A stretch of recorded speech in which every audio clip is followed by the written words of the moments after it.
जय हिंद दोस्तों, नमस्कार। बात कर लेते हैं आज के दिन भर की सारी बड़ी खबरों की, जहां सबसे पहले आपको बताएंगे दोस्तों, बिहार में एसआईआर लागू होते ही मच गई खलबली। फिर एक बार बड़ी खबर निकलकर सामने आई है, चुपके से वापस भाग रहे हैं घुसपैठिए। पश्चिम बंगाल में मतदाता सूची के विशेष गहन पुनरीक्षण अभियान के बाद घुसपैठियों में खौफ का माहौल है। लगातार भागने का प्रयास जारी। बताएंगे कितने पकड़ में आए हैं बीएसएफ के गिरफ्त में दोस्तों। इसी बीच आपको बताएंगे जम्मू कश्मीर में घगवाल इलाके में पाकिस्तानी ड्रोन दिखाई दिया। सेना ने संभावित इलाके में चलाया सर्च अभियान। दिल्ली ब्लास्ट के बाद भी नहीं माना पाकिस्तान। दोस्तों, क्या ऑपरेशन 2.0 की शुरुआत करेगी भारत की मोदी सरकार? इसी बीच बताएंगे भारत पाकिस्तान जंग को चीन ने बनाया अपने हथियारों का टेस्टिंग ग्राउंड। हुआ सबसे बड़ा खुलासा। जी हाँ, बताएंगे इसके लिए कैसे उसने चली थी चालें। वहीं दक्षिण अफ्रीका में G20 की मीटिंग शुरू हुई दोस्तों। पीएम मोदी से मिले जॉर्जिया मेलोनी, लेकिन क्यों दुनिया के 3 दिग्गज G20 से रहे गायब? ट्रंप, पुतिन और जिनपिंग ने क्यों बनाई दूरी? इसके पीछे की असलियत आपको बताएंगे।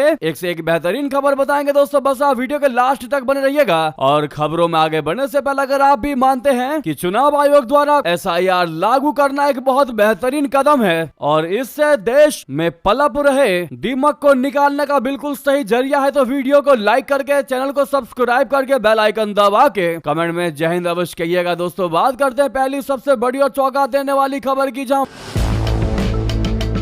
मतदाता सूची के विशेष गहन पुनरीक्षण। बोले तो एसआईआर अभियान के बाद पहचान छुपाकर देश में रह रहे घुसपैठियों में खौफ है। अब पश्चिम बंगाल से इनके लौटने का सिलसिला लगातार जारी है। पश्चिम बंगाल के उत्तर 24 परगना जिले के स्वरूप नगर के पास हाकिमपुर चेक पोस्ट से करीब 500 बांग्लादेशी अपने देश लौट गए। संदेह होने पर बीएसएफ के अधिकारियों ने हिरासत में लेकर इनसे पूछताछ भी की। अधिकारियों ने बताया कि पूछताछ में इन लोगों ने स्वीकार कर लिया कि वे अवैध रूप से भारत में घुसे थे, अवैध रूप से पश्चिम बंगाल में रह रहे थे। उनके पास वीजा, पासपोर्ट या पहचान पत्र नहीं है। जी हाँ, इनमें कुछ लोगों ने बताया कि वे पश्चिम बंगाल के बिराती, मध्यम ग्राम, राजरहाट, न्यू टाउन और साल्ट लेक जैसे इलाकों में घरेलू सहायक दिहाड़ी मजदूर के रूप में काम कर रहे थे। बीएसएफ अधिकारियों ने बताया कि इस महीने की शुरुआत में अपने देश लौट रहे 100 बांग्लादेशियों में एक ने बताया कि वह पिछले 1 दशक से यहाँ किराए पर रहकर घरेलू सहायक का काम कर रहा था, लेकिन एसआईआर की प्रक्रिया ने उसकी मुश्किल बढ़ा दी। अब वो बांग्लादेश लौटना चाहता है। अवैध बांग्लादेशियों के वापस लौटने वालों की जांच के लिए बीएसएफ और राज्य पुलिस की जिम्मेदारियां और बढ़ गई है। हर पकड़े गए व्यक्ति की बायोमेट्रिक जांच और दोनों देशों के रिकॉर्ड के आधार पर आपराधिक पृष्ठभूमि की जांच करनी होती है। दोस्तों, वाकई में एसआईआर से बंगाल में खलबली मच चुकी है। यहाँ तक कि ममता बनर्जी की सरकार भी हिल गई है और लगातार एसआईआर पर बंगाल में रोक लगाने की बात कह रही है ममता बनर्जी। कह रही है कुछ समय के लिए इस पर रोक लगा दिया जाए और इसको केंद्र सरकार की चालें भी बता रही है। दोस्तों, ममता बनर्जी जब उनके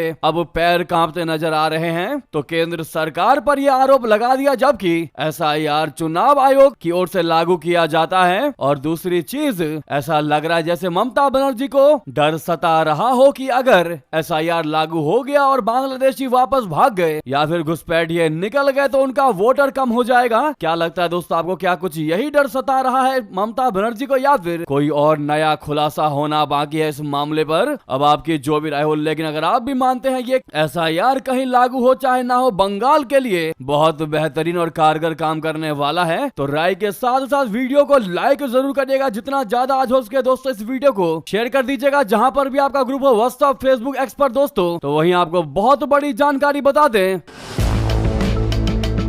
जम्मू कश्मीर में घगवाल इलाके में पाकिस्तानी ड्रोन देखा गया। सेना ने संभावित इलाके में चलाया सर्च ऑपरेशन। बता दें, जम्मू कश्मीर के सांबा जिले में इंटरनेशनल बॉर्डर के पास शुक्रवार देर रात एक और पाकिस्तानी ड्रोन देखा गया। इसके बाद सेना ने संबंधित इलाके की तलाशी ली। पीटीआई की रिपोर्ट के मुताबिक अधिकारियों ने बताया कि ड्रोन पाकिस्तान के चकभूरा पोस्ट से आता हुआ देखा गया। यह घगवाल इलाके के रीगल गाँव के ऊपर कुछ मिनट तक मंडराता रहा। इसके बाद ड्रोन वापस लौट गया। उन्होंने बताया कि ड्रोन देखे जाने के बाद सुरक्षा बलों ने इलाके में सर्च ऑपरेशन शुरू किया ताकि ये पता किया जा सके कि कोई भी पेलोड जैसे नारकोटिक्स या हथियार की एयरड्रॉपिंग तो नहीं की गई। जी हां, पहलगाम आतंकी हमले और फिर ऑपरेशन सिंदूर के बाद जम्मू कश्मीर में पाकिस्तान से लगी अंतर्राष्ट्रीय सीमा पर सुरक्षा बल पूरे तरीके से अलर्ट है। पाकिस्तान की तरफ से होने वाले हर एक मूवमेंट पर बारीकी से नजर रखी जा रही है। ऑपरेशन सिंदूर के बाद से सुरक्षा बलों ने जम्मू कश्मीर में पाकिस्तान की तरफ से घुसपैठ की तमाम कोशिशों को नाकाम किया है। सर्दी के मौसम में पाकिस्तान की तरफ से से घुसपैठ और नापाक हरकत भी संभावना अधिक रहती है, इसीलिए सुरक्षा बल एलओसी पर पूरे तरीके से अलर्ट है दोस्तों। तो वहीं आपको बता दें, भारत पाकिस्तान जंग को चीन ने बनाया अपने हथियारों का टेस्टिंग ग्राउंड, हुआ बहुत बड़ा खुलासा। जी हाँ, एक नई अमेरिकी रिपोर्ट ने दावा किया है कि चीन ने मई 2025 में भारत और पाकिस्तान के बीच हुए छोटे संघर्ष को अपने नए सैन्य हथियारों का परीक्षण और प्रचार करने के लिए इस्तेमाल किया। इस रिपोर्ट में कहा गया है कि चीन ने इस मौके का फायदा उठाकर अपने हथियारों की ताकत दिखाई, लेकिन खुद संघर्ष में सीधे शामिल नहीं हुआ। ये रिपोर्ट अमेरिका की कांग्रेस की एक समिति US China economy and security review commission ने जारी की है। रिपोर्ट में कहा गया है कि चीन ने भारत पाकिस्तान के बीच हुए 4 दिन के संघर्ष को एक जीवंत परीक्षण मैदान की तरह इस्तेमाल किया। इससे चीन को अपने हथियारों के बारे में असली डेटा मिला और वो उन्हें दुनिया में बेचने के लिए प्रचार कर सका। जी हां दोस्तों, यानी कि इसके पीछे भी बहुत बड़ा खेल खेला चाइना ने। रिपोर्ट में लिखा है कि बीजिंग ने इस संघर्ष का फायदा उठाया ताकि अपने हथियारों की ताकत और ऑथेंटिसिटी की परीक्षण और विज्ञापन कर सके। यह चीन की भारत के साथ सीमा विवाद और उसकी बढ़ती रक्षा उद्योग की महत्वाकांक्षाओं के लिए उपयोगी था। दोस्तों, ये संघर्ष 7 से 10 मई 2025 तक चला। ये जम्मू कश्मीर के पहलगाम में हुए आतंकवादी हमले में शुरू हुआ। 26 आम नागरिक मारे गए। भारत ने इस हमले का जिम्मेदार पाकिस्तान के हैंडलर्स को ठहराया। ऑपरेशन सिंदूर शुरू किया। भारत ने पाकिस्तान और पाकिस्तान अधिकृत कश्मीर बोले तो पीओके में आतंकवादी शिविरों पर हमला किया। यानी कि रिपोर्ट के मुताबिक ये पहली बार था जब चीन के आधुनिक हथियारों जैसे HQ-9 air defence system, PL-15 air to air missile और J-10 फाइटर जेट को असली युद्ध में इस्तेमाल किया गया। इससे चीन को इन हथियारों का असली परीक्षण करने का मौका मिला। रिपोर्ट में दावा किया गया है कि जून 2025 में चीन ने पाकिस्तान को 40 J-35 5 MV के फाइटर जेट KJ-500 विमान और बैलिस्टिक मिसाइल डिफेंस सिस्टम बेचने का प्रस्ताव दिया। यानी कि दोस्तों, अपने हथियारों को बेचने के लिए, अपने सिस्टम डिफेंस सिस्टम्स को बेचने के लिए उसने रियल टाइम और रियल युद्ध का इस्तेमाल किया। वाकई में चीन की इस पोल खुलते ही भारत भी अब विचार करने पर जुट चुका है दोस्तों। तो वहीं आपको बता दें, दक्षिण अफ्रीका में G20 की मीटिंग शुरू। प्रधानमंत्री मोदी जी से मिली जॉर्जिया मेलोनी। अफ्रीका की धरती पर पहली बार आयोजित हो रहा G20 शिखर सम्मेलन शुरू हो चुका है। दुनिया की बड़ी शक्तियों के नेता G20 के प्रमुख हॉल में पहुंच चुके हैं। भारत के प्रधानमंत्री नरेंद्र मोदी जी भी इस मीटिंग में शामिल होने पहुंचे। दक्षिण अफ्रीका के राष्ट्रपति सिरिल रामाफोसा ने उनका औपचारिक स्वागत किया। ये समिट ऐसे समय हो रहा है जब वैश्विक अर्थव्यवस्था, जलवायु संकट और असमानता जैसे बड़े मुद्दों पर दुनिया किसी साझा समाधान की तलाश में है और भारत की भूमिका इस बार भी बेहद अहम मानी जा रही है। G20 प्रोटोकॉल के मुताबिक भाषण प्रसारित नहीं होगा, इसीलिए G20 के आधिकारिक वीडियो फीड की आवाज बंद कर दी गई है। इस मीटिंग में शामिल होने के लिए प्रधानमंत्री मोदी जी शुक्रवार को रवाना हुए थे, जहां उन्होंने भारतीय डायस्पोरा के लोगों से मुलाकात की।